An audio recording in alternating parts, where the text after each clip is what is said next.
Assalamualaikum warahmatullahi wabarakatuh. Innalillahi wa inna ilaihi rajiun. Makassar hari ini mengalami musibah banjir. Itu bukan hanya di pinggir kota, tapi di tengah kota.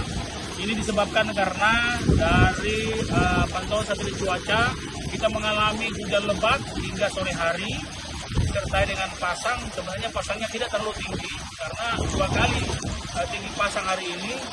Tadi sekitar jam 9 dan sebentar jam 6. Lebih tinggi daripada sekarang.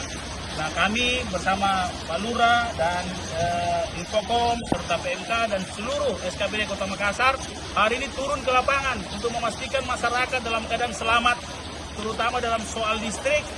Bagaimana anak-anak kita, saya sudah perintahkan kepada seluruh sekolah-sekolah untuk memulangkan anak-anak kita, pulangkan ke rumah masing-masing, memastikan anak-anak kita ada di rumah, dan senantiasa dihindari barang-barang besi karena air sekarang sudah kondisi 1 meter hampir di seluruh wilayah Kota Makassar, dan eskalasi cuaca makin hari sampai puncaknya jam 12 dari pantauan cuaca jam 12 sampai jam 1.